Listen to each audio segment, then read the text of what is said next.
A doutrina do pré-tribulacionismo, irmão, ela surgiu no ano de 1930, na Escócia. Foi uma jovem escocesa por nome de Margaret MacDonald. Inclusive, nos últimos dias da vida dela, ela se internou no manicômio e lá mesmo ela morreu. E essa menina, ela começou a ter umas alucinações, umas visões, uns sonhos. E um desses sonhos nasceu a doutrina pré-tribulacionista. Na época havia vários teólogos, e existia uma seita chamada a seita dos Irvingitas, que era conhecido como os irmãos. Lembrando que a Margaret MacDonald, ela era católica, ela não era da igreja católica apostólica romana, ela era de uma igreja que tinha se dividido da igreja católica, tinha sido dissidente da igreja católica, ela era católica, a sua crença era católica.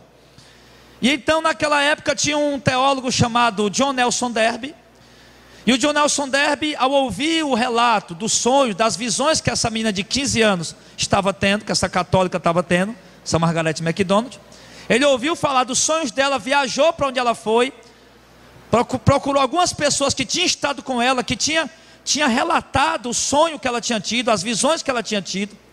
E ali o John Nelson Darby pegou aquela visão, pegou aquele sonho da Margaret MacDonald, e ele sistematizou é colocar em ordem, organizou, e ali ele criou uma teologia.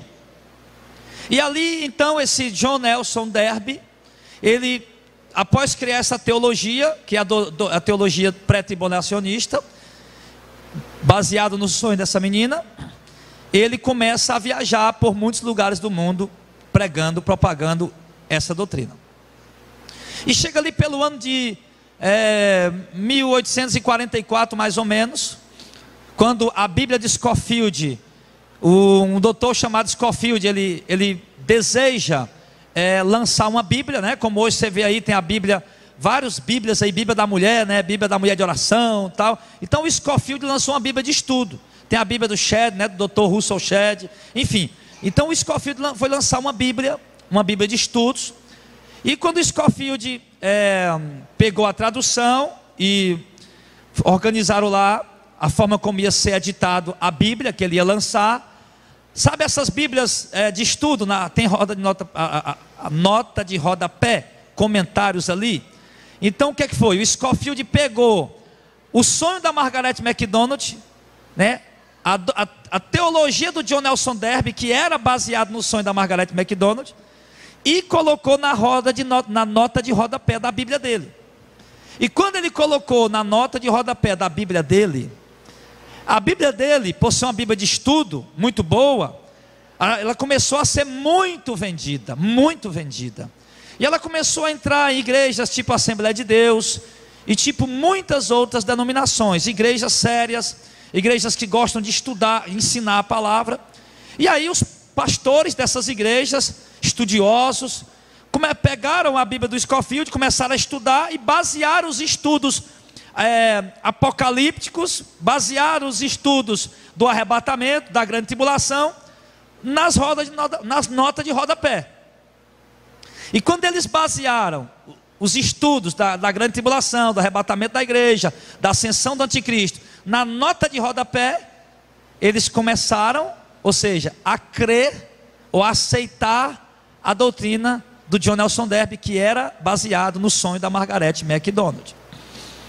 E então eles começaram a introduzir isso dentro da igreja, e os irmãos começaram a ouvir isso e começaram a crer. Claro, os pastores estavam ensinando, é lógico, os pastores estavam pregando, o povo estava crendo, era o que o povo estava entendendo, era o que o povo estava aceitando.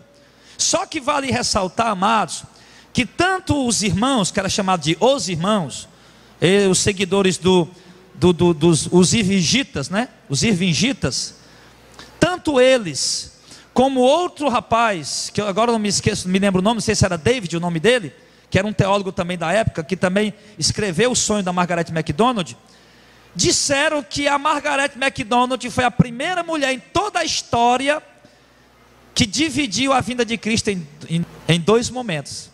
Então os próprios teólogos daquela época disseram, aceitando a doutrina dela, aceitando o que ela sonhou, aceitando aquela nova doutrina, mas dizendo que ela foi a primeira até agora, em toda a história, os apóstolos, os pais da igreja, os reformadores, pré-reformadores, nunca haviam pregado isso, nem Paulo, nem Pedro, nem João, nem Tiago, nenhum, nem os pais da igreja, e nem os pré-reformadores, nem os reformadores que vieram depois dos pré-reformadores. Ninguém tinha pregado isso, ninguém tinha entendido assim, só essa menina que entendeu por conta desse sonho. E eles reconheceram que ela tinha sido a primeira e única em toda a história da igreja. A igreja já com 1800 anos de história tinha dividido a vinda de Cristo em 2 momentos. E ali, meus irmãos, o que me estranha, esses teólogos terem aceitado isso, vendo que era algo novo, e não se preocuparam de fato em investigar nas escrituras, em saber o que os apóstolos pregavam, o que os homens de Deus do passado pregavam, para poder disseminar essa doutrina. O certo é que eles aceitaram, que eles abraçaram essa doutrina pré-tribulacionista e introduziram dentro da igreja. E quanto mais teólogos ia crendo, mais ia dando força para o povo acreditar. Quanto mais pastores e igrejas iam aceitando essa doutrina, mais ia dando força para as pessoas também aceitarem. E hoje, quase 200 anos depois, quase 200 anos depois, mais precisamente 184 anos depois, quase 200 anos depois que essa doutrina foi criada, ela tem sido a doutrina mais pregada e mais aceita dentro das igrejas. Sequer os crentes questionam sobre essa doutrina. Por quê? Porque, irmãos, entende uma coisa: eu tenho 40 anos, outro irmão aqui tem 20, 30, 60, 70, 80 anos. Quando nós nascemos, a doutrina que estava sendo pregada dentro da igreja era essa aí. Então o que é que acontece? Para nós, pronto, essa aí é a doutrina. Eu já nasci ouvindo isso, já nasci aprendendo isso. Meu pai me ensinou desde pequeno, minha mãe me ensinou desde pequeno, meus pastores, eu ia para a escola dominical pequenininho, o pessoal fala, ia para a escola dominical pequenininho, minha mãe era crente, já falava disso, dessa doutrina pré-tribulacionista. Então eu me criei nisso, pensando nisso, acreditando nisso. Então essa é a verdade. Então, para a maioria do povo da igreja de hoje, a verdade é essa aí. Por quê? Porque foi o que eles nasceram e se criaram ouvindo. E o que eles não sabem é isso: é que essa doutrina é uma doutrina nova do século XIX, do ano de 1830. Mas nós queremos aqui, irmãos, exatamente hoje, refutar essa doutrina. Ou seja, nós queremos desmascarar essa doutrina. Queremos tirar essa heresia, essa falsa doutrina que está introduzida dentro da igreja e no coração de muitas pessoas. Eu mesmo passei muitos anos da minha vida crendo no pré-tribulacionismo. Eu achava que a igreja não ia ver o anticristo. Eu achava que ia ter uma segunda chance depois do arrebatamento.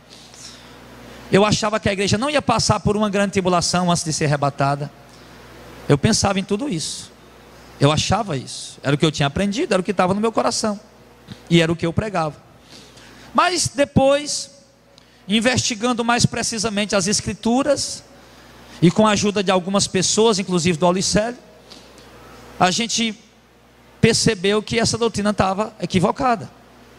E hoje, ao olhar no YouTube, se você procurar os pastores, homens mais sérios aqui do Brasil, tipo Augusto Nicodemos, que é um pastor presbiteriano, tipo o reverendo Hernandes Dias Lopes, que é um pastor presbiteriano, um homem sério, e outros pastores também aqui do Brasil, pessoas sérias, Heber Campos Júnior, Leandro Lima. Então, homens de ministério sério, de ministério que não anda por aí extorquindo as pessoas, explorando as pessoas, pessoas que têm seriedade no ministério. E a gente vendo esses homens, eles pregam exatamente da forma como nós estamos pregando, ou nós estamos pregando exatamente da forma como eles pregam. O sonho dessa menina lá, que morreu dentro do manicômio, porque ficou doida, endoidou. E eu acredito que nenhum profeta de Deus, nenhum homem santo de Deus, ele podia morrer degolado, decapitado. Eu não conheço nenhum que morreu louco. Pelo menos não há registros bíblicos. Se houver, eu vou pesquisar se houve algum santo homem de Deus que morreu, que ficou doido e morreu doido. Eu não ouvi falar ainda.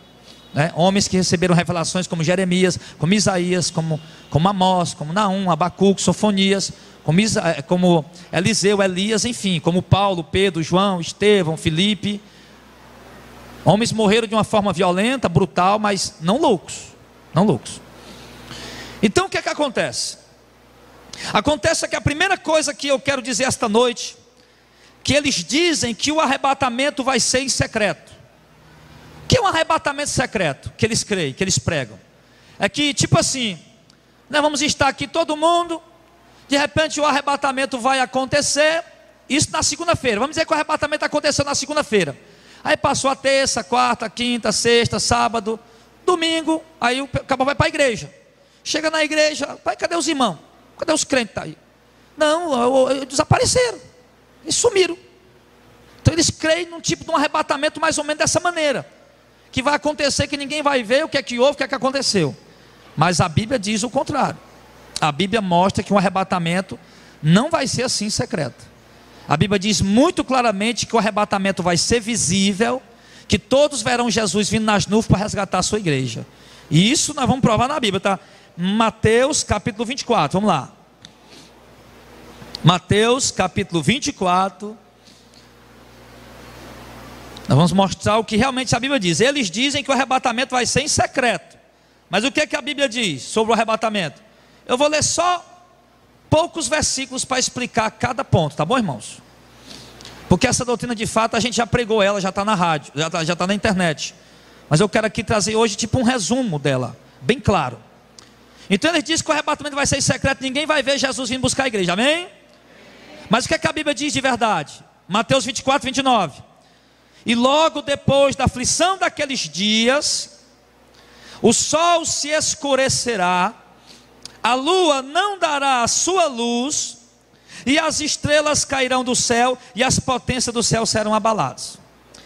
Então aparecerá no céu o sinal do Filho do Homem, e todas as tribos da terra se lamentarão, e verão o Filho do Homem vindo numa nuvem do céu com poder e grande glória. E o que é que ele vem fazer nesse momento? O que é que Jesus vem fazer nesse momento? Olha o verso 31.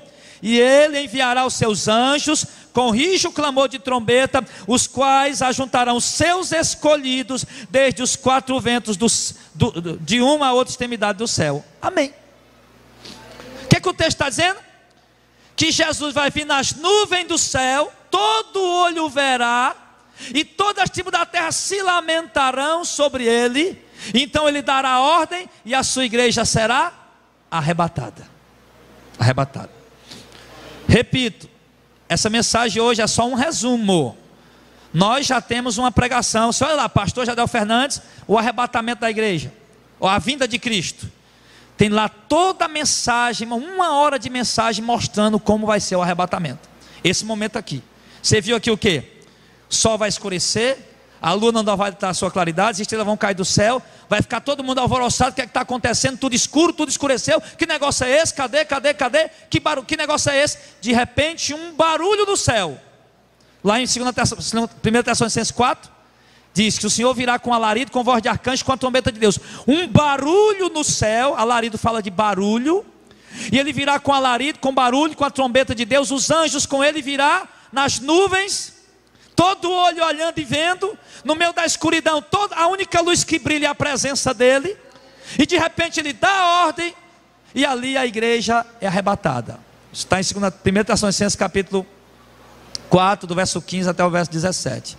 Ele dá a ordem, e ali a igreja é arrebatada. Os que morreram em Cristo ressuscitarão primeiro, depois nós estivermos vivos, seremos arrebatados juntamente com eles nas nuvens. É assim que vai acontecer. Um evento visível, com barulho, com alarido, todos sendo chamados a atenção para ver esse momento. É o que as escrituras dizem.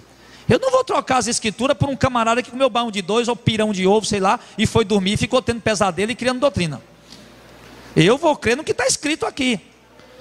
Se ela comeu muito e teve um pesadelo e o João Nelson Derma aceitou, aí é problema deles, né? E o pior é que muita gente está crendo, mas a gente vai crer no que está escrito aqui. Ficou claro, amém? Segunda coisa que eles creem, eles dizem que a igreja não vai ver o anticristo. Essa aqui é das piores que eu acho. Não, o anticristo só se levanta depois do arrebatamento. Meu Deus, que é isso? Irmão, olha o que é que a Bíblia realmente diz sobre isso. Aqui qualquer menino vai entender. 2 Tessalonicenses, capítulo 2. 2 Tessalonicenses, capítulo 2. Será que realmente a igreja não vai ver o anticristo, como os pré-tribulacionistas estão dizendo? Sim, os pré-tribulacionistas estão dizendo que a igreja não vai ver o anticristo. 2 Tessalonicenses, capítulo 2. Vamos ver o que realmente a Bíblia diz. Amém? Verso 1. Ora, irmãos, rogamo-vos pela vinda de nosso Senhor Jesus Cristo e pela nossa reunião com Ele. Aqui Paulo está falando do arrebatamento. A vinda de Cristo é a reunião da igreja com Ele. Que não vos movais facilmente do vosso entendimento, nem vos perturbeis, quer por espírito, quer por palavra, quer por epístola, como de nós, como se o dia de Cristo estivesse já perto. Ninguém de maneira alguma vos engane, porque não será assim. Ou seja, Cristo não virá sem que antes venha o que? Primeiro, apostasia, e depois se manifeste o homem do pecado, o filho da perdição, o qual se opõe e se levanta contra tudo que se chama Deus ou se adora, de sorte que se assentará como Deus no templo de Deus, querendo parecer Deus. Irmãos, o que é que o texto está dizendo? Paulo disse: ei pessoal, vocês estão atribulados aí achando que Jesus está vindo logo? Deixa eu dizer uma coisa para vocês: de maneira alguma Jesus voltará sem que primeiro aconteça a apostasia e se revele o anticristo. Deu para entender aí, não? Eu acho que qualquer criança que lê isso aqui vai entender. Cristo, Paulo está dizendo, irmão, Cristo não voltará de modo algum sem antes se manifestar o anticristo. Ou seja, irmãos, é preciso o anticristo se manifestar para que depois a igreja seja arrebatada. É o que Paulo está dizendo. É preciso que o anticristo se acenda, se manifeste, se revele no cenário mundial, para que aí, então, depois disso, a igreja seja arrebatada. Então Paulo está dizendo o quê? Que a igreja, infelizmente, vai ter que ver o anticristo. A igreja, infelizmente, vai ter que contemplar, que ver a ascensão, a chegada dele, a manifestação dele. Mas aí chega um teólogo e diz: olha, mas espera aí. No versículo de número 5, ele continua dizendo: não vos lembrais de que estas coisas vos dizia quando ainda estava convosco? E agora vós sabeis o que eu detém, para que a seu tempo seja manifestado. Porque já o mistério da injustiça opera, somente há um que agora resiste até que do meio seja tirado. E então, quando isso for tirado, será revelado o iníquo, a quem o Senhor desfará pelo sopro da sua boca e aniquilará pelo espírito da sua vinda. Ou seja, tem alguma coisa que Paulo diz para os irmãos: olha, eu já falei para vocês o que é. Tem alguma coisa aí que está impedindo a manifestação dele. E quando essa coisa for tirada, então ele se manifesta. Aí chegam os teólogos dizendo o quê? Não, mas isso que tem que ser tirado é a igreja. Já ouviram isso?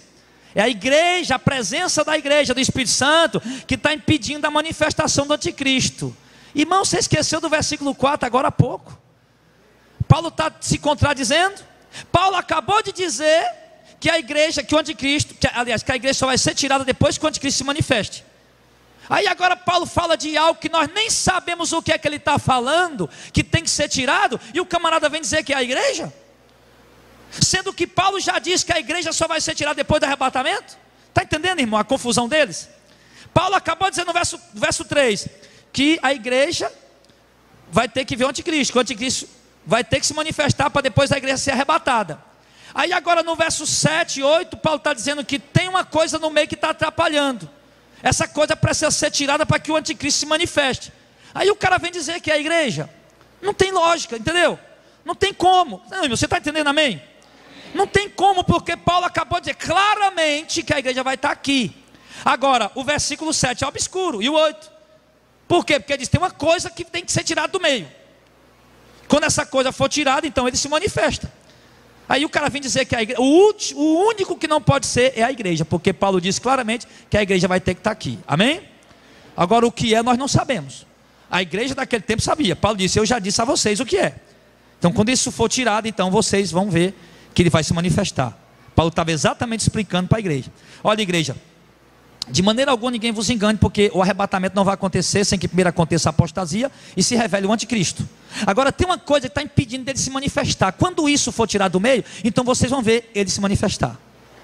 Então não tem dificuldade nenhuma em aceitar isso aqui que a Bíblia está dizendo. É um texto claro, não é um texto obscuro. Você viu que os dois textos que nós lemos não precisa nem de hermenêutica, nem de exegese, nem de anel de teólogo no dedo. O primeiro diz que todo olho vai ver Jesus no céu ali vendo ele arrebatar a igreja. O segundo está dizendo claramente que a igreja só vai subir depois que o anticristo se levante. Pronto, é isso. Não tem dificuldade para entender isso. Agora, tem um povinho aí, meu irmão, coração duro, teimoso, mimado, que não quer aceitar isso. Não quer aceitar. Eu não estou pedindo para você aceitar o que eu digo. Estou pedindo para você aceitar o que as Escrituras dizem. E o próprio texto que nós lemos, ele revela isso claramente. O terceiro ponto que a doutrina pré-tribulacionista crê, que eles dizem, é que a igreja não vai passar por uma grande tribulação. Isso aqui, meu irmão, tem muita contradição da parte deles. Eu não estou falando a grande tribulação, preste bem atenção, de Mateus 24, de Marcos 13 e de Lucas 21, era para o povo judeu, que começou no ano 70 e terminou em 1948. Mateus não fala bem claro sobre isso, nem Marcos, mas Lucas diz, só falta dizer a data. Lucas diz até nomes, é tempo de ira sobre este povo, a grande tribulação, preste bem atenção, que Mateus fala, que Marcos fala, que Lucas fala, era para o povo judeu. Lucas explica isso claramente no capítulo 21, essa mensagem já está no YouTube também, colocamos ela anteontem. E ontem, duas mensagens, anteontem e ontem. Eu peço que vocês cheguem em casa, escutem hoje ou amanhã, para juntar com o que eu estou pregando hoje, para ficar bem claro para vocês ficar doutor mesmo nesse assunto, tá bom? Doutor em nome de Jesus. Então o que acontece? Então eles estão dizendo aí que a igreja não vai passar por uma grande tribulação, tá? Nós entendemos nas Escrituras que a Bíblia no Novo Testamento fala de pelo menos 4 tribulações. A primeira, Jesus é claro lá em Lucas 21, que explica Mateus 24 e Marcos 13, que a primeira tribulação que Jesus se refere naquele momento é para a igreja daquela época, a primeira igreja, a igreja primitiva. Isso a gente explicou bem claro no vídeo que está no YouTube aí. O segundo é a grande tribulação, o tema da pregação que está no YouTube explicando isso, a grande tribulação, veja o que estão escondendo de você, está lá, a gente colocou já ontem ou foi ontem. Então, o que acontece? Eles dizem que a igreja não vai passar por uma grande tribulação. E a gente entendeu, viu claramente ali, que Jesus falou de 2 tribulações. A primeira, para o povo, para os crentes daquela época, a primeira igreja. E a segunda lá mesmo, para o povo judeu. Está bem claro lá em Lucas 21. Depois a Bíblia revela mais 2 tribulações. Outra tribulação qual? A tribulação que virá sobre a igreja, que é essa que nós vamos ver agora, antes do arrebatamento. E a outra grande tribulação é a que virá depois do arrebatamento da igreja, que essa vai vir no mundo todo. Essa é a maior de todas, tá? Porque a grande tribulação que Jesus referiu foi só para o povo judeu. E aquela outra tribulação lá para os crentes daquela época. Depois virá outra para a igreja do arrebatamento. Você vê que todas são localizadas. Primeira igreja, povo judeu, igreja do arrebatamento. A quarta é para o mundo inteiro. Essa aí de fato nós não vamos passar. Vai ser depois do arrebatamento. Porém, a igreja antes do arrebatamento vai passar sim por uma grande tribulação. Eles dizem que não, mas nós vamos ver agora os textos que mostram isso claramente, sem que nós tenhamos nem esforço para interpretar. O próprio texto diz claramente. O primeiro texto que prova que a igreja vai passar por uma grande tribulação, né? Apocalipse capítulo 7.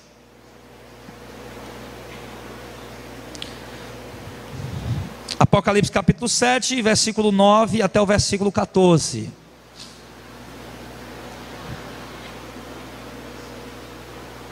Está escrito assim: depois dessas coisas, eis aqui uma multidão a qual ninguém podia contar, de todas as nações e tribos e povos e línguas que estavam diante do trono e perante o Cordeiro, trajando vestes brancas e com palmas nas suas mãos. A Alicete conferiu tudo ali, ó. Conferiu tudo lá. E com palmas nas suas mãos, e clamavam com grande voz dizendo: salvação ao nosso Deus que está sentado no trono e ao Cordeiro. E todos os anjos estavam ao redor do trono e dos anciãos e dos 4 animais e prostraram-se diante do trono sobre o seu rosto e adoraram a Deus, dizendo: Amém. Louvor e glória e sabedoria e ações de graças e honra e poder e força ao nosso Deus para todo sempre. Amém. E um dos anciãos me falou dizendo: Estes que estão vestidos de vestes brancas, quem são e de onde vieram? E eu lhe disse: Senhor, tu sabes. Ou seja, eu não sei, mas tu sabes. E ele me disse: Estes são os que vieram de onde? De grande tribulação. Lavaram as suas vestes e as branquearam no sangue do Cordeiro. Amém. Então quer dizer, João está tendo aqui uma visão, aqui já, da igreja já arrebatada, as pessoas já diante do trono do Senhor. Essa visão aqui, meu irmão, já é depois do arrebatamento. Por quê? Porque ninguém vai estar diante do trono de Deus sem que seja depois do arrebatamento. Todo crente que está morrendo agora, ele não está indo para o céu, ele está indo para o paraíso. Ele está indo para o... Lembra quando Jesus falou para o ladrão na cruz? Hoje estará comigo aonde? No paraíso. No paraíso. Lembra da parábola de Lucas e do rico e do mendigo? Né? Onde é que o mendigo estava? No paraíso, no seio de Abraão. Então os crentes que morrem vão para o paraíso para esperar a ressurreição dos mortos e o arrebatamento para poder entrar na presença de Deus lá no céu, todo mundo de uma vez só. Por isso que ele diz que viu aqui gente de todas as tribos, povos, línguas e nações diante do trono. Então isso significa que o arrebatamento já tinha acontecido. Já tinha acontecido. Pastor, mas o arrebatamento acontece no capítulo 7 de Apocalipse? Não. O Apocalipse não é escrito em ordem cronológica. Ele está falando aqui de uma visão que era futura. As trombetas não tinham sido tocadas ainda. Você vê aqui, ó, no capítulo 7, as trombetas não tinham sido tocadas ainda. Como é que o arrebatamento já tinha acontecido? O arrebatamento só ia acontecer depois da 7ª trombeta. Depois da 7ª trombeta. Lá em Apocalipse capítulo 11, capítulo 12, por aí. Tá? Não é escrito em ordem cronológica. Ele apenas está tendo uma visão do futuro. Como por exemplo, em Apocalipse 12, João está tendo uma visão do passado.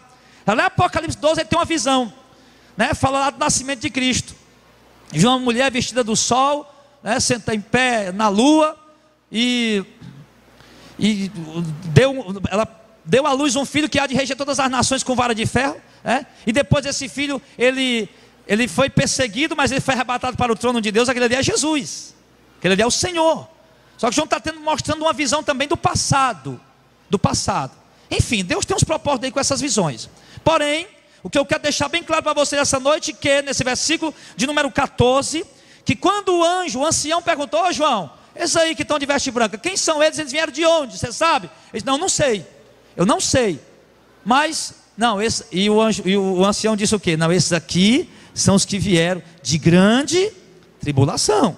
Ou seja, e quem eram aqueles? A igreja. Quem eram aqueles? O povo de Deus, a igreja do Deus vivo, que veio de grande tribulação. Tanto os que morreram no passado que vão ressuscitar, como a igreja que vai passar pelo arrebatamento, que vai sofrer essa perseguição. E você vai ver isso claramente. Eles dizem que a igreja não vai passar por uma grande tribulação. Aqui nós já fizemos a primeira prova, que a igreja vai sim passar por uma grande tribulação. A segunda prova contundente está em Apocalipse capítulo 13. Quando João está falando aqui da ascensão do anticristo, do versículo 13 até o versículo 6, ele fala aqui da ascensão do anticristo, uma besta de 7 cabeças e 10 chifres, né? Que também a gente já pregou sobre isso, explicou claramente quem é ela. O próprio Apocalipse revela quem é ela. Ele diz que aqui o anticristo se manifestou, ele começou a reinar, começou a dominar, e todo mundo está admirado, né? Quem pode batalhar contra a besta? Quem pode batalhar contra ela? No verso 4, todo mundo adorando ele. E no verso 7, ele diz: e foi-lhe permitido fazer guerra aos... Quem é os santos, irmão? A igreja. Foi-lhe permitido fazer guerra aos santos e vencê-los. E deu-se-lhe poder sobre toda tribo, língua e nação. Ele vai receber poder, o anticristo, sobre todo povo, tribo, língua e nação. E vai ser permitido ele fazer guerra aos santos, à igreja, e vencer a igreja. Assim como a igreja também foi perseguida no começo também, e foi vencida nesse sentido de perseguição. Ele vai fazer guerra aos santos e vencê-los, vai matar, vai perseguir e matar, tá? Então o texto é claro, o texto é contundente, não há dúvidas. Não há dúvidas. Ainda no Apocalipse agora 14, do verso 9 ao 13, quando no meio ali do reinado do anticristo, unido com o falso profeta. Eles já estão fazendo, ainda no versículo 15, né? Que sejam mortos. No Apocalipse 13, no verso 15, diz que ele faz com que sejam mortos quem não se prostrar diante da imagem da besta, não. E depois vai obrigar que todos, vai fazer que todos coloquem um sinal na mão ou na testa. Exatamente essa vai ser a estratégia dele para perseguir a igreja de uma forma lícita, porque ele não vai poder sair matando gente por aí à toa. Então ele vai ter que criar uma lei, que é o selo da besta, que todo mundo para comprar e vender tem que ter esse selo. E quem não aceitar esse selo, quem não se dobrar diante da imagem da besta, ele vai fazer que sejam mortos, que vão ser tidos como rebeldes contra o governo do anticristo, que é um homem, um político importante que vai se levantar no mundo, junto com o falso profeta. E eles vão criar essas leis exatamente para isso, porque a igreja é a única que não vai aceitar isso. Irmão, quem não vai aceitar o selo? Todo mundo. Quem não vai se dobrar diante da imagem da besta, do único que pode resolver o caos que o mundo está vivendo? Todo mundo vai aplaudir e aceitar esse governo com alegria. Aliás, o mundo anseia por isso. O mundo deseja isso igual a Copa do Mundo. Sabe quando chega a Copa do Mundo? Falta 6 meses para começar a Copa do Mundo. Aí ele bota ali, rapaz, falta 180 dias, falta 179, 177, 178, né? E tal, e aquelas propagandas, os outdoors, a gente fica naquela folia, tomara que chegue logo, aquela expectativa. Eles já estão fazendo esse marketing para as pessoas ficarem ansiosas para a Copa do Mundo. Assim, meu irmão, os servos de Satanás, junto com a grande Babilônia, que é essa igreja caída, já estão fazendo o merchandising, a propaganda, sim, colocando no coração das pessoas a euforia de que tem que se levantar um líder mundial, tem que se levantar, cadê, quem é? Meu Deus, tomara que se levante logo. O povo já está com isso no coração. O Papa mesmo, esse Papa Francisco, que está aí, esse Papa Francisco, ele já anunciou e sugestionando até que fosse ele, que o mundo precisa de um líder mundial, né? Então, eles já estão colocando isso no coração do povo. O Papa falou isso, pronto, os católicos já estão tudo doidos, né? Não, realmente, o mundo precisa de um líder mundial. Basta um líder falar isso, irmão. Se eu chegasse aqui como pastor de vocês, irmão, o mundo precisa de um líder mundial, vai ser importante, pronto. Eu já colocava isso no coração de vocês. Já sai todo mundo, rapaz, é verdade, o pastor está certo, o mundo precisa de um líder mundial. É isso que eles estão fazendo, irmão. Estão colocando no coração, as pessoas estão eufóricas em relação a isso. As pessoas estão ansiosas em relação a isso, em relação à manifestação desse líder mundial. A Luciana, se parar, tu me avisa que eu paro também, que a gente não pode perder isso aí não. Sim, irmão, as pessoas estão eufóricas. Então, no Apocalipse capítulo de número 14 agora, no verso 9 até o verso 13, vamos ler mais um versículo mostrando que a igreja vai sim passar por uma grande tribulação, por uma grande perseguição, uma grande tribulação. Apocalipse capítulo 14, verso 9. Isso aqui, o anticristo já está reinando junto com o falso profeta. E os seguiu o terceiro anjo dizendo, com grande voz: se alguém adorar a besta e a sua imagem, e receber o sinal na testa ou na mão, também o tal beberá do vinho da ira de Deus que se deitou, não misturado no cálice da sua ira, e será atormentado com fogo e enxofre diante dos santos anjos e diante do Cordeiro, e a fumaça do seu tormento sobe para todo sempre, e não tem repouso nem de dia nem de noite os que adoram a besta e a sua imagem, e aquele que recebe o sinal na mão, recebe o sinal do seu nome. Aqui está a paciência dos santos. Pronto, aqui ele já falou tudo.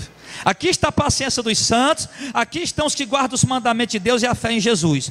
E ouvi uma voz do céu que me dizia: bem-aventurado os mortos que desde agora morrem no Senhor, diz o Espírito, para que descansem dos seus trabalhos e as suas obras os acompanhem. Amém. O que ele está dizendo? No meio do caos ali, o anticristo, irmão, olha, presta atenção, o povo está entendendo tudo errado, irmão. O anticristo, o reinado do anticristo é um tempo de grande tribulação para a terra. Que nada, meu irmão. O mundo vai estar vivendo o paraíso que eles desejaram a vida inteira. A grande tribulação com a manifestação do anticristo não é para o mundo não, filho, é para a igreja. O único que vai sofrer, ser perseguido, preso, torturado, mortos, vai ser a igreja. Nós vamos ter que fugir para os montes, vamos ter que fugir para os lugares, ter que abandonar nossos bens, nossas casas. Nossos filhos não vão mais poder estudar, não vão mais poder pagar colégio, ninguém vai poder mais trabalhar, porque para receber salário tem que ter o sinal da besta que ninguém pode comprar nem vender. Se não tiver, toda empresa vai adotar isso como sistema monetário único de moeda no mundial. Vai ficar impossível de sobreviver. E a gente naquele momento, irmão, vamos, poxa vida, tem que abrir mão de tudo. Assim como a igreja primitiva sofreu aquela perseguição, tiveram que abrir mão de tudo, perderam seus bens, perderam tudo que tinham, tiveram que fugir para não morrer. Do mesmo jeito vai acontecer com a igreja antes do arrebatamento. Inclusive aquela perseguição da igreja no primeiro século, irmãos, nos primeiros séculos, exatamente traz uma alusão para a perseguição da igreja antes do arrebatamento. Por quê? Porque lá foi os religiosos judaicos e os políticos romanos que se uniram para perseguir a igreja e matar. E aqui no final dos tempos ele está mostrando o quê? Um religioso chamado de falso profeta e um político chamado de anticristo perseguindo a igreja. E o outro versículo, ele diz aqui, né? Aqui está a paciência do santo. Por quê? Porque ele vai estar sendo obrigado, preste minha atenção. Por que aqui está a paciência dos santos, os que têm a fé e os que guardam o mandamento de Deus e a fé em Jesus? Aqui está a paciência dos santos. Aqui estão realmente os que têm fé em Jesus, ele está falando. Por quê? Porque vai estar sendo obrigado a colocar o selo, vai estar sendo obrigatório aceitar a marca, se dobrar diante da imagem do anticristo, aceitar o sistema dele, vai estar sendo obrigatório. E o povo do anticristo está pregando: quem não se dobrar diante da besta, vai morrer. Aí surge um anjo, um mensageiro de Deus, você viu aí no verso 9 e 10, e no 11, dizendo que quem aceitar o sinal da besta, ou se curvar diante do seu sistema, vai beber do cálice da ira de Deus. Quer dizer, a coisa é estreita. Por um lado o governo dizendo, quem não aceitar vai morrer. E do outro lado Deus manda avisar, se aceitar vai ser condenado. E aí, o que acontece? Muitos vão dizer, não, eu vou aceitar que eu não quero morrer. Mas a igreja vai dizer, não, eu tenho que rejeitar. Porém, se eu morrer eu vou ser salvo. Se eu aceitar eu vou para o inferno, mas se eu morrer eu vou ser salvo. Então aqui está a fé, a paciência dos santos, em suportar isso, em aguentar isso. Amém? E o terceiro texto que prova isso claramente, que a igreja vai sim passar por uma grande tribulação, inclusive por causa da manifestação do anticristo, certo? Apocalipse 20, vamos ver mais um texto que diz a igreja, eles dizem que a igreja não vai passar por uma grande tribulação e nem vai ver o anticristo, né? Vamos ver aqui, né? Vamos ver mais um texto que prova isso, que vai sim, que a igreja vai sim, né? A Bíblia diz o contrário do que eles pregam. Apocalipse 20, verso 4. E eu vi tronos, e assentaram-se sobre eles a quem foi dado o poder de julgar. E vi as almas daqueles que foram degolados pelo testemunho de Jesus e pela palavra de Deus, e que não adoraram a besta, quer dizer, estavam aqui, e não adoraram a besta, nem a sua imagem, e nem receberam o sinal na mão e nem na testa, e viveram e reinaram com Cristo durante 1000 anos. Presta atenção numa coisa, irmão. O que é que o texto está dizendo? Eu vi a alma dos que foram degolados pelo testemunho de Jesus, por amor da palavra de Deus, né? Que não aceitaram o sinal da besta, nem o seu número, e nem se dobraram diante da sua imagem. Para o texto dizer isso, é preciso que nós estivéssemos aqui. Então, irmãos, como a gente está mostrando aqui, exatamente, para que a Bíblia possa dizer que eles foram degolados pelo testemunho que deram, e por amor à palavra de Deus, não aceitaram o sinal, e nem o número, e nem a marca, é porque eles estavam aqui. Não faria sentido dizer que eles foram degolados, que eles, por não ter aceitado a marca, se eles não estivessem aqui. Que loucura é essa? Então nós estamos vendo aqui claramente pessoas sendo mortas com a manifestação do anticristo. E essa é a igreja antes do arrebatamento. Antes do arrebatamento. Aí, meu irmão, alguns chegam a dizer, né? Outra coisa que eles dizem é o seguinte, inclusive, aliás, né? Não sei se você percebeu lá em Mateus 24, no verso 29, quando a gente começou a ler. Olha, Alicélia, como é claro. Ele diz, depois da aflição daqueles dias, o sol escurecerá, a lua não dará a sua luz, as estrelas cairão do firmamento, os poderes do céu serão abalados. Então aparecerá o céu, o sinal do Filho do Homem, e todos os ativos da terra o verão e se lamentarão, e verão o Filho do Homem na nuvem do céu com poder e grande glória. Ele dará a ordem aos seus anjos que levará a sua igreja. Depois da aflição daqueles dias, o arrebatamento aconteceria. Claro, muito claro. Mas aqui, aí eles dizem o que? Os pré-tribulacionistas. Não, mas esse povo aqui é o povo da segunda chance, porque é outra coisa que eles acreditam. Isso aqui na igreja já foi arrebatada, e esse pessoal aqui é o pessoal da segunda chance. Não, meu amado. não é o povo da segunda chance.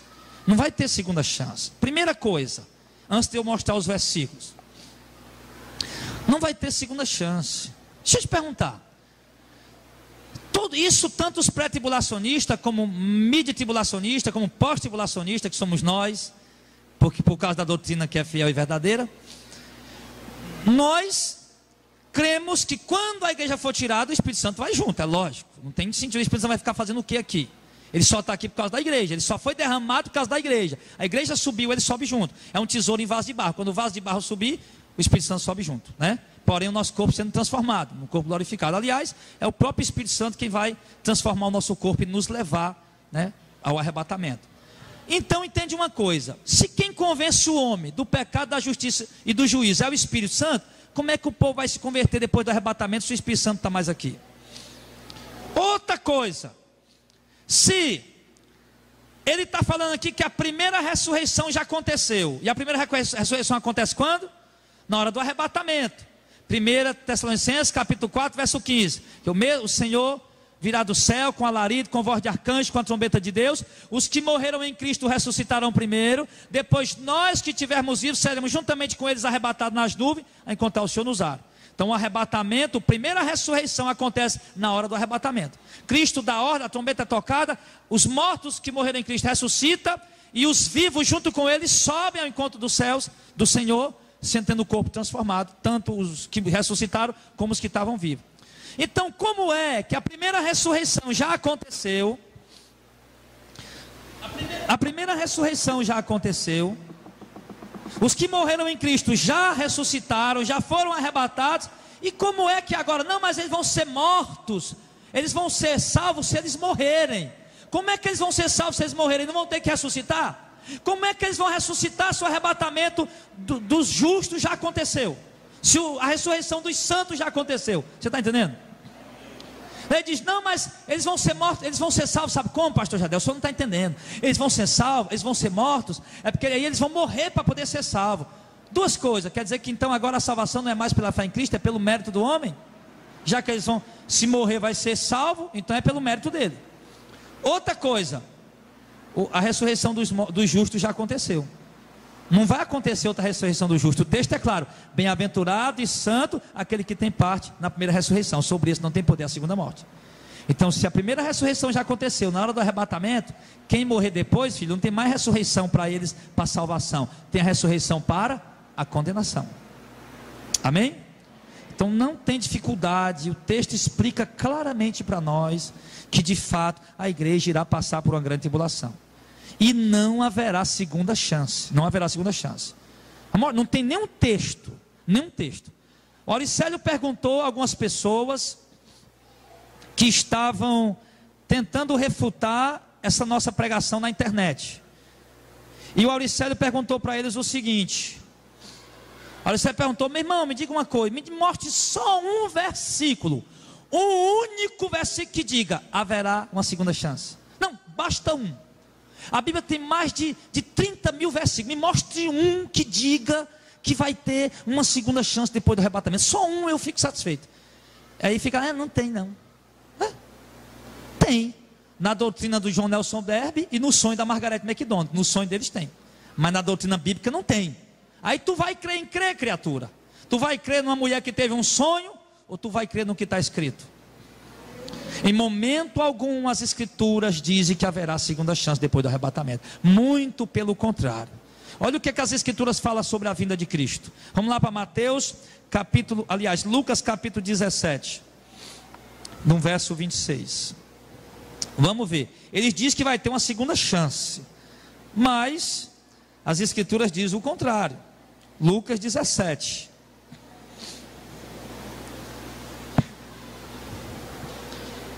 Lucas 17, 26.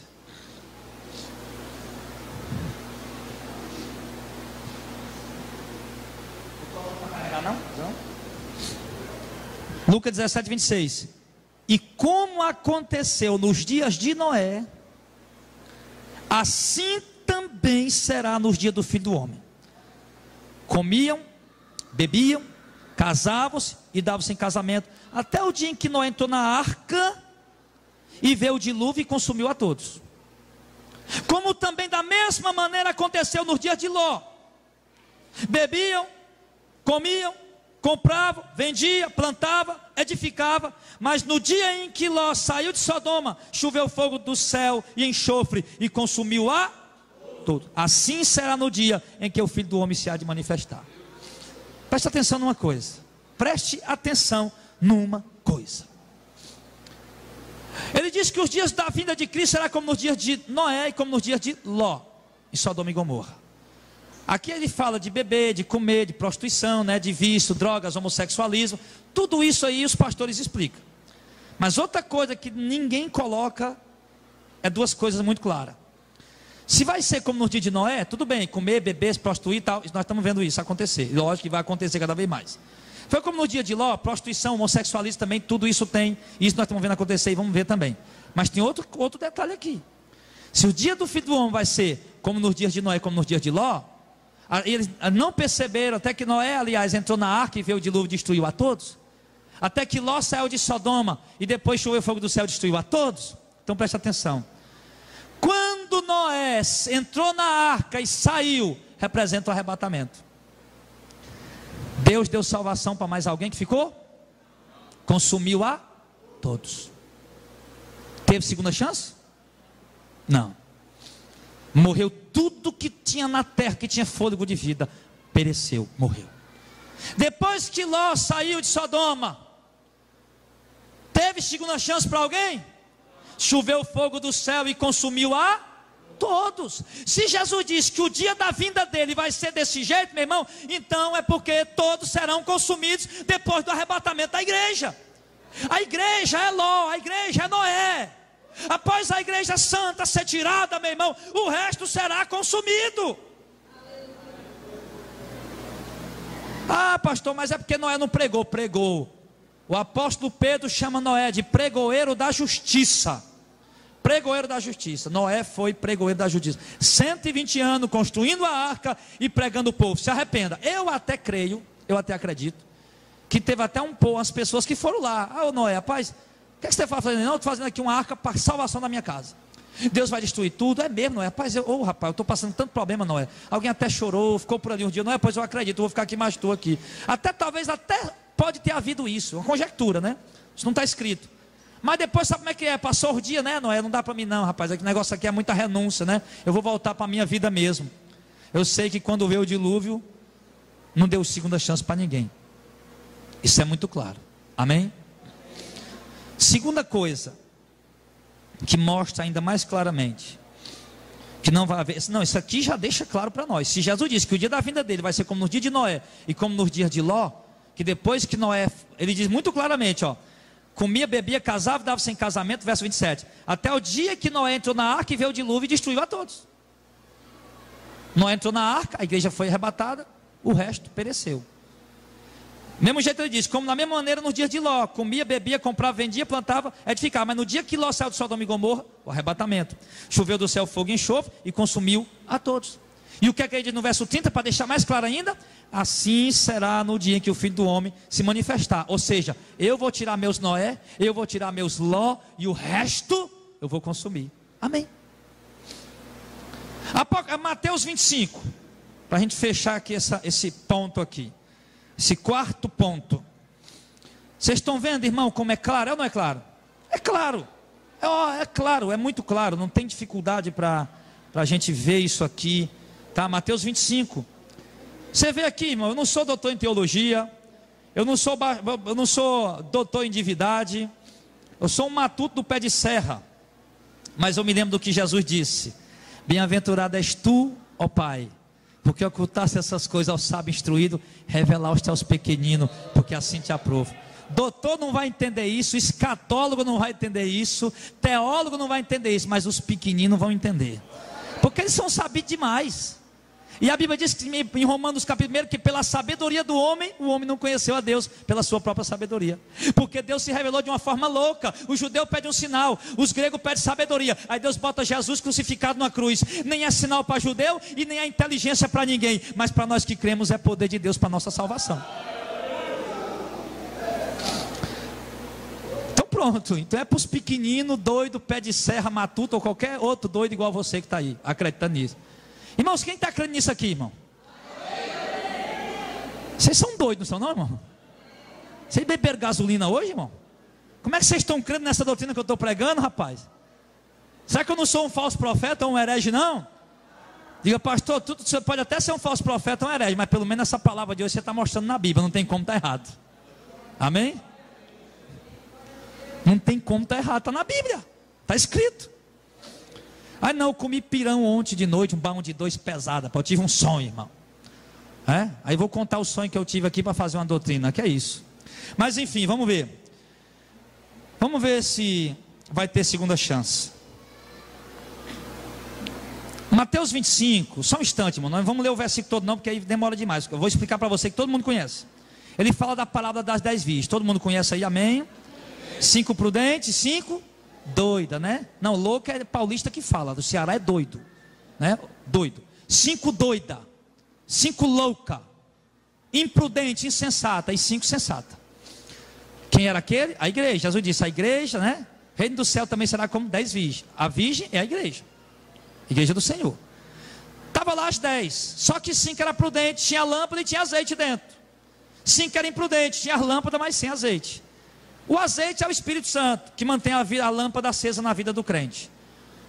Os crentes, irmãos, que não têm o azeite, o Espírito Santo, ele é como aquele fogo na lamparina, no pavio da lamparina, que toca fogo no pavio de lamparina sem o querosene, com 5 minutos eles queimam, se acaba. Assim é um bocado de crente que chega na igreja, o fogo pegando, daqui a pouco se apaga.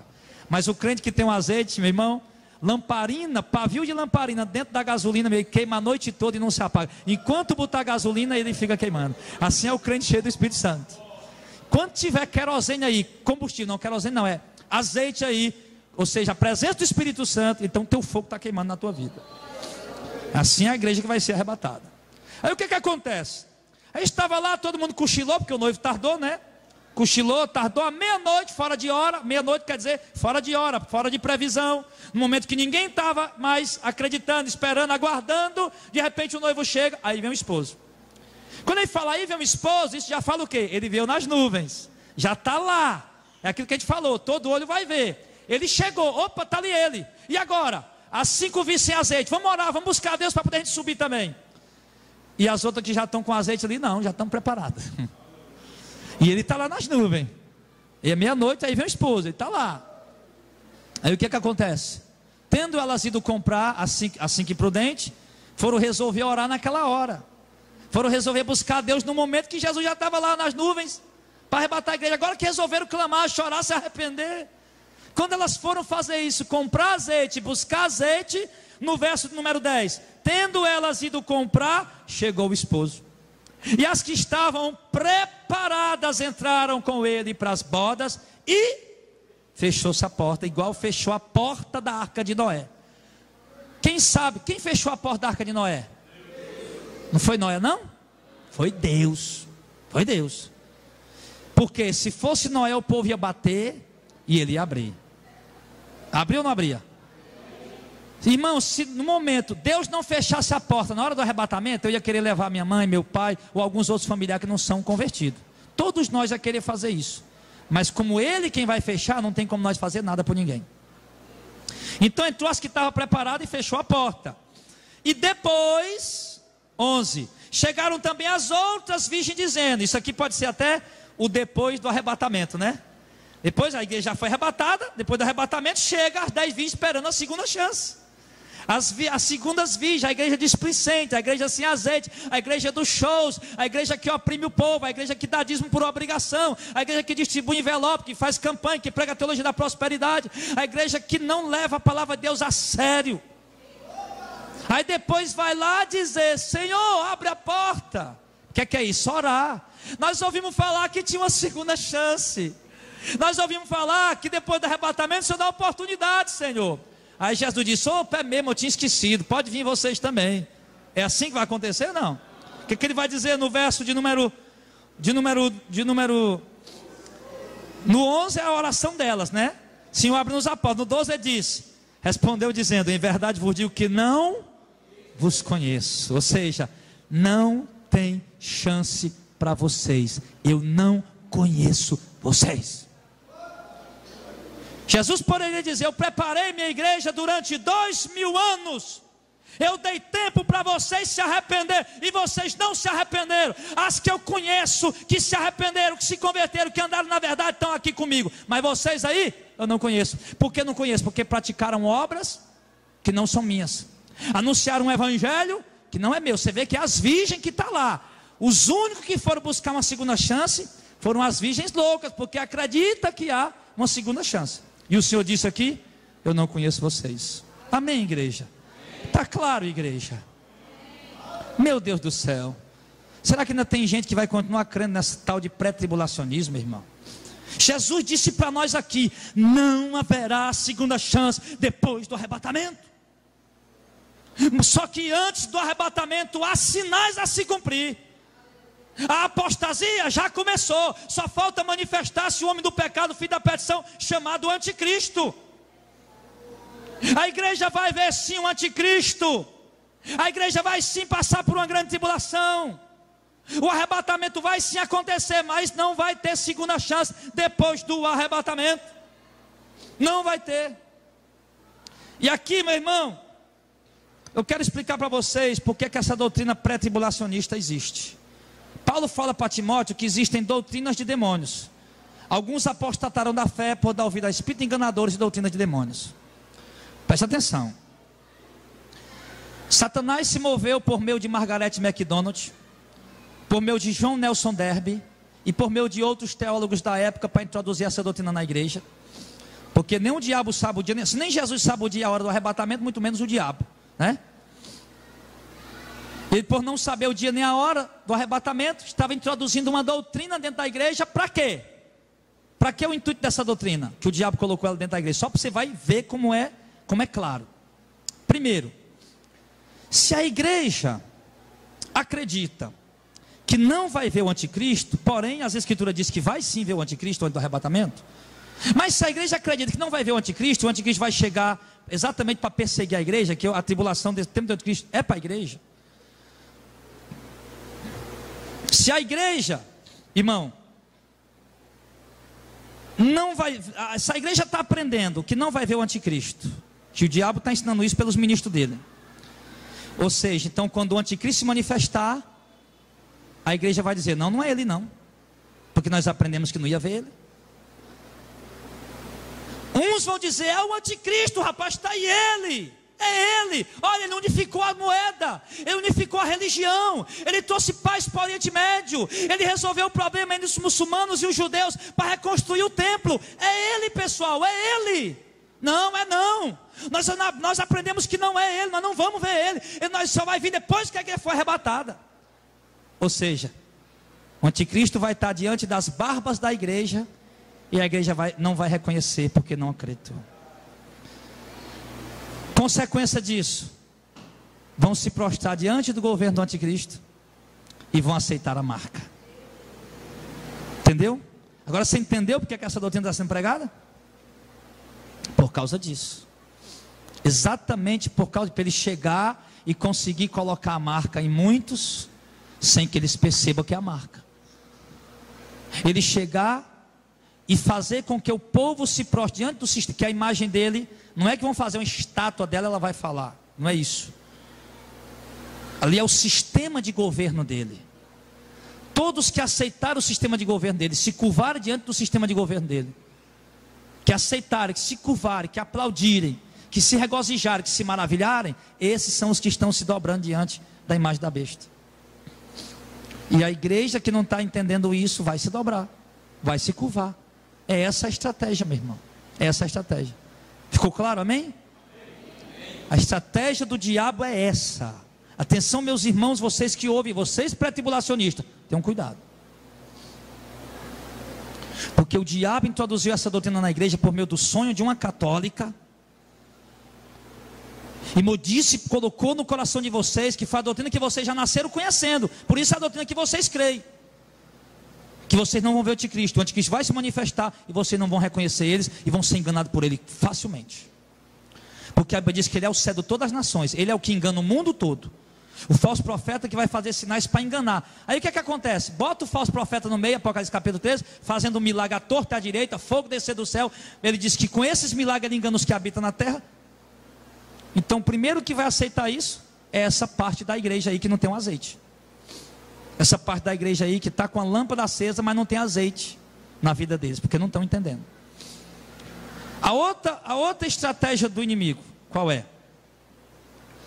Que vai haver uma segunda chance depois do arrebatamento. É porque as pessoas se sintam mais seguras. Não, tudo bem, eu estou desviado, eu estou afastado, eu estou frio, mas se Jesus arrebatar a igreja agora, vai ter uma segunda chance, na segunda chance eu vou. As pessoas se sentem mais seguras. Essa é a estratégia do diabo. Você nunca vai ver Paulo nem os apóstolos escrevendo isso. Muito pelo contrário. Eles dizem o quê? Vigiai, porque não sabei o tempo nem a hora em que o Senhor virá. Vigiai por quê? Porque só vai ter uma chance. Se tivesse uma segunda chance, eu tenho certeza Paulo teria dito. Irmãos, tudo bem, se quem não for da segunda chance, fica tranquilo, vai ter uma, quem não for da primeira vai ter uma segunda. Mas não. O diabo colocou isso na mente do povo para isso, meu irmão. Tem gente aí vivendo uma vida fria, sem buscar Deus, desanimado, distante de Deus, sem santidade. Não, vai ter uma segunda chance. A igreja foi arrebatada, tudo bem, eu vou ter uma chance depois disso. Outros já estão dizendo, eu já ouvi várias pessoas dizerem isso. Presta atenção, ó, vários relatos de pessoas dizendo, sabe o quê? Não, eu quero ir para a segunda, eu quero ficar para a segunda chance. Eu já ouvi relatos de pessoas dizendo isso. A Auricélio mesmo me contou um de pessoas conhecidas da família dele, um parente dele que disse o seguinte: estava com dinheirão para receber aí, né? E preferiu ficar. Não, Jesus não pode vir agora não. Preferiu ficar para receber o dinheirão, realizar os projetos. Não, na segunda vez eu vou. Como se fosse o Parajana, né? Ou o Grande Circular. Não, deixa eu passar da primeira, não deu tempo, mas na segunda eu vou. Que é isso, rapaz? Jesus só virá uma vez, uma única vez. Se prepare, igreja, porque a trombeta vai tocar. Ele vai vir nas nuvens, e quando ele estiver lá em cima, não vai dar tempo para se arrepender. Se arrepender quando estiver vendo nas nuvens. O tempo é hoje, o tempo é agora. Porque Jesus nos adverte, para concluir, em Lucas 12. O diabo quer pregar a igreja despreparada, mas não vai pregar, porque nós vamos pregar essa mensagem, irmão. Vamos avisar para os crentes, irmão, não se engane, não vai ter segunda chance. Vocês vão ver sim o anticristo. Se prepare para sofrer, se prepare para ser perseguido, se prepare para essa grande tribulação. Não, mas Deus é bom, não vai deixar de ser perseguido. Então quer dizer que Deus foi mal com os apóstolos? Como disse o Auricélio aqui um dia, muito sabiamente, vai dizer para o apóstolo Pedro que não vai ter segunda chance, que não vai passar por uma tribulação. Ele foi crucificado de cabeça para baixo. Vai dizer para Paulo que açoitou, foi chicoteado, degolado, que não vai passar por uma grande tribulação. Vai dizer para ele. Vai dizer para aqueles cristãos empedurados em poste, banhados em piches e pegando fogo vivo para iluminar os jardins de Nero. Vai dizer para eles que não vai ter tribulação. Vai falar para eles. Vai dizer, meu irmão, para Barnabé que foi morto a paulada com requinte de crueldade. Vai dizer para Tiago menor que foi arrastado pelas ruas até que seus membros fossem despedaçados. Vai dizer para ele: não, irmão, não vai ter tribulação não, Deus é bom. Vai falar isso para eles, para ver se eles creem. Vai falar para aqueles crentes lá dentro da arena do Coliseu, sendo comido por leões, sendo rasgado por cachorros e chifrado por touros violentíssimos, servindo de espetáculos, morrendo de mortes brutais. Vai dizer para aquele povo que não vai ter tribulação, que Deus é bom, que não vai ter tribulação. Irmão, nós vemos em toda a história do povo de Deus, Deus sempre permitiu o seu povo passar por grandes provas. Deus sempre permitiu o seu povo passar por grandes tribulações, por grandes adversidades, e ali Deus estava provando a fé daquele povo, e aqueles que foram aprovados na sua fé, foram achados dignos diante de Deus, de andarem de branco diante do Senhor Jesus. É o que ele diz em Apocalipse capítulo 7, esses são os que branquearam suas vestes no sangue de cordeiro, por isso são dignos de andar com ele.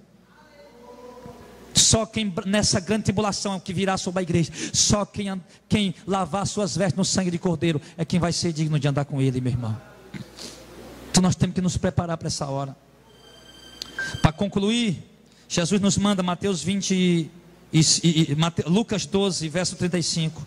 E estejam cingindo os vossos lombos, e acesas as vossas candeias, Sejam vós semelhantes aos homens que esperam o Senhor quando houver de volta das bodas, para que quando vier a bater logo possa abrir. Bem-aventurado aqueles servos, os quais quando o Senhor vier achar vigiando. Em verdade vos digo que se cingirá e os fará sentar à mesa, e chegando-se os servirá. E se vier na segunda vigília, se vier na terceira vigília, se vier e achar assim, bem-aventurados são os tais servos. Saber, porém, isso: se o pai de família soubesse a que hora havia de vir o ladrão, e vigiaria e não deixaria a sua casa ser arrombada. Portanto, estejais vós também apercebido, porque o Filho do Homem virá a hora em que não imagineis. Ele nos manda o quê? Vigiar. Nós não sabemos que hora vai acontecer isso. Pastor, você não acabou de falar que nós vamos ver nas nuvens do céu? Vamos, mas quando ele aparecer na nuvem do céu não tem mais chance. A hora que ele vai vir nas nuvens do céu para arrebatar a igreja, acabou-se a oportunidade. Opa, Jesus é mesmo, ele veio. Ô Jesus, me perdoa. Ele manda vigiar, porque quando ele vier naquele dia, ele vem para juízo. Ele vem com justiça, para salvar quem obedeceu, quem creu, quem temeu, quem se submeteu, quem renunciou. Prepara a tua vida, a igreja, para se encontrar com o Senhor. Nós estamos prestes, vivendo esses acontecimentos. Nós estamos prestes a ver a manifestação desse iníquo que vai perseguir a igreja. E nós estamos aí presos a bens, presos a conquistas, presos a riquezas, com olhares grandiosos de coisas terrenas. Ele está se levantando, filho. Não vai estar para juntar nada, não vai estar para possuir nada. Vamos ter que correr com a roupa do corpo, meu irmão. Lucas 21. Quem estiver no telhado, que não desça em casa para pegar nada. Quem estiver nos campos, não entre na cidade. Quem estiver no meio da cidade, que fuja, que saia, porque dias são de vingança contra esse povo. Aqui ele fala para os judeus, só que pode fazer uma alusão para nós do mesmo jeito. Por quê? Porque não vamos ter que fugir sem dar tempo de levar nada. Quando o imperador Tito cercou Jerusalém, no ano 70, os crentes que tinham ouvido a profecia de Jesus em Mateus 24, Marcos 13 e Lucas 21, opa, Jerusalém está cercada. Jesus disse que quando visse esse dia não entrasse mais na cidade. Quem estivesse no campo, que daqui mesmo fosse embora. Quem estivesse no telhado, que não descesse para pegar nada, desse um jeito para ir embora. Quem estivesse no meio da cidade, saísse e fosse embora. Assim os cristãos fizeram. É a profecia, está se cumprindo, vamos embora. Muitos não deram tempo nem de levar nada. O judeu estava lá, não, nós vamos resistir, vamos vencer. Que nada, Jesus tinha dito. Jerusalém foi saqueada, muitos judeus foram mortos, o templo foi destruído e ainda hoje está destruído. A profecia se cumpriu. Então, meu irmão, a doutrina pré-tribulacionista é um equívoco, e eu a considero uma heresia destrutiva, destruidora. Por quê? Claro que a gente tem que ter cuidado quando fala de assuntos escatológicos, porque de fato há muitos textos obscuros que precisam ser interpretados de uma maneira muito cuidadosa. Porém, essa doutrina ela é facilmente refutada, porque os argumentos bíblicos são muito mais fortes do que o sonho da Margarete e do que a doutrina do John Nelson Darby. Os argumentos bíblicos são contundentes. Haverá um arrebatamento, uma chance, uma ressurreição para a vida. Não haverá segunda chance depois do arrebatamento. E haverá a ascensão do anticristo. A igreja vai sofrer com a ascensão dele. Mas é nesse tempo que Deus peneira os que estiverem vivos aqui na terra. Sim, quem estiver vivo vai ter que passar por isso. Não sei se nós vamos estar vivos aqui. A gente crê que vai ser logo, mas os apóstolos também creram que era logo, e não aconteceu. Todos eles morreram. A gente crê que vai ser logo. Não sei. Mas quem estiver vivo vai ver o que nós estamos falando, o que a Bíblia está falando, aliás. Então, meu irmão, coloca essa palavra no seu coração e cria nas Escrituras em nome de Jesus.